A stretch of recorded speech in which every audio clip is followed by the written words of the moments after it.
Welcome back guys to another video. Today we're going to be ripping back into the JZX. In the last video I was a little bit of a bit, so I didn't really get into all that much because I was waiting for a bunch of this stuff so that I can put the engine back together and then put it in here. So I'm going to show you a little bit of what we've got here. Some things are needed, some weren't.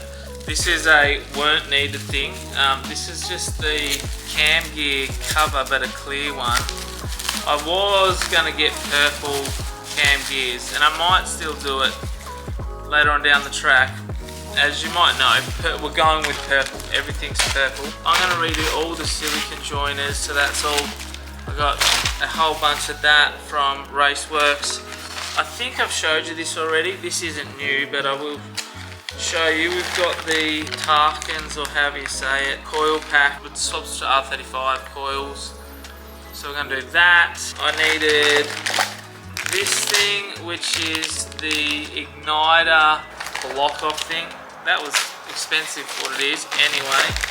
I got these PRP dress up bolts for the rocket cover. Purple again.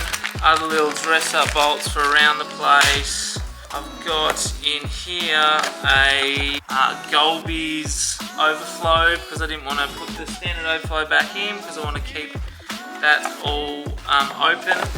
And we're going to go to a radium battery in the boot, and I got this really cool billet mount. So the battery sits on this, and these little U-shaped things bolt down in, and they hold, there's two of them, and they hold the battery in, so that's really cool as well. So today's job is to finish fixing up and replacing the turbo lines. I've got some heat shrink and some heat shielding. That was another thing that I was waiting for, so I can finish that up. Then I can put the gearbox and the clutch and the flywheel, all that stuff back on, and we can put the engine back in. So hopefully by the end of the day the engine will be back in the car. That would be fantastic. Oh, and I bought something else, let me show you. The seat that I had in the driver's side is damaged. The actual bolt ripped out. It's just a copy bride. And I was gonna buy just another cheap seat, and then these bad boys came up for sale. Some genuine bride fixed backs in Tassie. If you're from Tassie, you'll know the guy, Ben Purtell. Been in the drifting scene for ages, so I picked them up off him. They're a little bit too tight, but I'm on a bit of a health kick, so hopefully that will not matter. It had S-13 seat rails, so I pulled them off and put them up for sale because I'm obviously not going to need them. So I got heaps of cool new parts. Again, let's put this back together and hopefully in soon. Mama, run deep in my thoughts when I didn't have. Now I get to put my fancy PRP stuff on. Now when putting these on, it's really important not to over tighten them, because the casting on the rocket covers isn't the greatest, and it can crack. So obviously you want to do them up tight, but not too tight. So you know how I said don't do up the cam cover too tight? Well, don't do up the cam cover even snug, because this is what happens.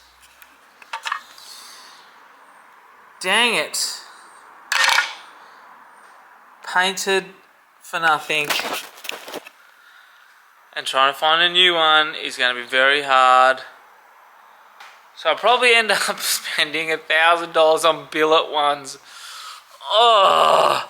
And then that means the radium fittings that I spent $200 on I won't need, because the fittings come out the top. Well, since I couldn't put the engine in because I destroyed my cam cover, I have finished up the cabin side of the fire suppression system, and I changed it a little bit. So plumbed it in. As you can see, there was 2 holes here, so I just used them with some P-clamps along here, P-clamp there, goes along there, and I decided to put 1 sprayer in the footwell as per the recommendations. Made a bracket for the little pull handle, so that nice and tidy, nothing too fancy, but it doesn't have to be. And I'm still trying to chase up some cam covers. Hopefully I can sort that out, and then I can start putting the engine back in. What a dilemma.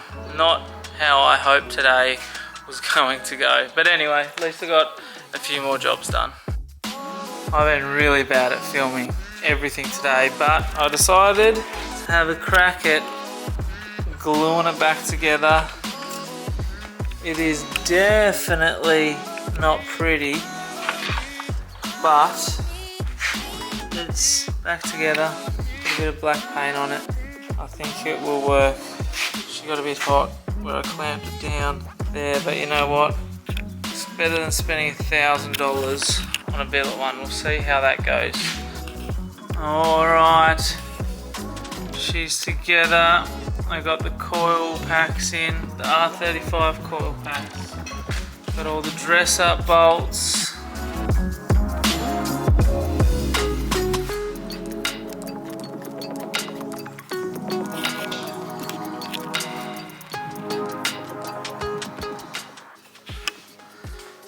Got the clear cam cover on. The reason I use this is because if I use the black one that has the center tray, and I would cover all that up, and I don't really want to because it looks pretty damn cool. So the engine is pretty much back together, redone the fittings, used 200 series braided lines, so that should be not leaking water now. You can see where we've welded it back together. You don't really see it, so only damage you can see is here where I had the clamp and it got a bit hot and smushed it, but I will fix that maybe. So you know what, didn't get done what I wanted to today. I was hoping to have the engine in, but got jobs done, so that's the main thing. And I got a wedding to do tomorrow, so I won't be in here tomorrow. So hopefully next Friday we'll be back in and get the engine in. See how we go. See you then. Welcome back to another video, guys. Today we're back in the shed and we are under the pump. We have a grand total of 3 days to get this car back up and running. And it's more than just put the engine in. We got the whole loom pulled apart. We have so much to do. So today's job, hopefully, is get the engine and gearbox back in. We've got to do the clutch and all sorts of stuff. So let's rip straight into it. I'm not sure how much I'm going to film because I'm going to be under the pump, but let's go. Alright, so I've got it off the engine stand, obviously. Starting to put on the flywheel. None of them were torqued or Loctited, so I'm going to do that now and then put the rest of the clutch on, which is here. I'll give it a good clean, and then we'll put the bell housing on and the gearbox back in the car. I didn't film it, but the gearbox is back on and it was so easy. I am so stoked because I'm telling you, putting that in from underneath is not an easy job. We usually have to use the bolts to pull it in and all that jargon, but I basically pushed it all the way on close enough to get the bolt started and pulled it in the last little bit, but it was easy as, like there was no tension on it. So it is ready. I've got just everything tucked up, so it looks super messy, but that all is the loom that goes everywhere and the clutch master and stuff. So hopefully I can lift that up and put it into there pretty easily by myself. Let's see.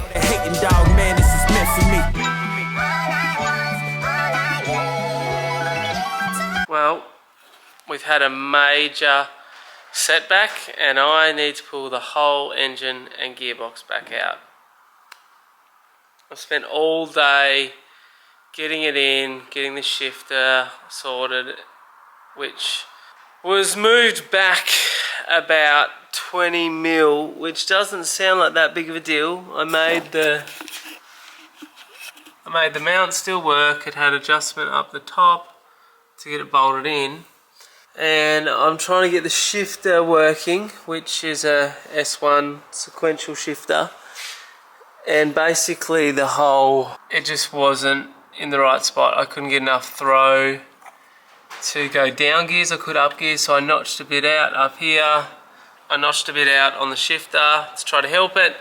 It still wasn't enough, and then I realised that it doesn't even matter because it's longer. That means I don't have as much engagement into the clutch with the gearbox input shaft, so I have to change it all back. The reason it's different is because this bell housing, so this is a new adapter plate. This bell housing is bigger, longer than that one. It must be, that's an auto one. This must be a manual one. I'm pretty bummed because that was crap by myself. Now I've got to pull it out and put it back in. There's no point whinging about it, just get into it. And it's out. All that effort back to square one. Yay. Swap these out, put it back together, put it back in. Alright, now we're back to where we started. Gearbox on. Whew. Gotta go inside now and help with the kids. So, you know, I basically wasted the whole day. I did waste the whole day, but what do? Put the kids to bed and back out and smash them all. Well, it is in. Started plumbing some stuff up. Got the shifter in. Worked perfectly. So, yeah, look, still sucks that I had to do it again, but it's done now. Let's move on. So, yeah, start really working out where everything goes. I want to put the AC back in. So I think I need to do some of that first because it runs up here, up the side, so it's a little bit tricky. Still looks a little bit messy, but I think once all of that, that's tidied up, you won't see basically any of the loom and the front pipe and the dumps on. It's gonna look pretty good. Anyway, I'm gonna go to bed. We'll go inside and chill for a bit at least, and then hit it tomorrow, and hopefully Marcus will be here tomorrow and he'll tackle the loom inside. If you didn't know, the fuse box is going to go in here. Most of it is there. Like, it's so... I don't do wiring, so luckily Marcus is like one of the best auto electricians around, so he will smash that. He reckons it'll be fun. So anyway, hopefully we can make a really good crack at getting this back together tomorrow. I don't reckon we'll be starting it, but it'd be good if it was close. It'd be real good. Anyway, I'll see you then. What a day we've had in the shed. A couple of the guys came around, as you'll see, Marcus, Cole, Braden, even Skinner came around for a little bit, and we are flying. The engine is fully in. Radiator, intercooler, basically everything's done apart from the loom. All this gets tidied up. Marcus will do that later, but yeah, most of it is buttoned up. Marcus has actually pulled out the whole loom, laid it down on the ground and was working on it. He's going to use these, I can't actually remember what they're called. I made these little plates and they will get bolted in up there, and the loom will go through each side into them, so that's going to be awesome. And then the battery gets mounted into the back. I forget what brand we're going to go with. Anyway, that's going to come into here. Battery, kill switch in there. The only one thing that's broken, that I broke, is the air conditioning, what do you call it? Radiator thing, but it's not a radiator, whatever that is. I broke that, so we've got to sort that out later on. But pretty much once the loom's finished and it goes in, we should be able to start it. So big progress today, big progress. Got the radium fitting on there, looks nice and tidy. I'm going to shorten that one up and maybe this one as well, so they just run a bit more out of the way. It kind of looks messy still, but it will get well and truly tidied up. There'll basically be nothing there.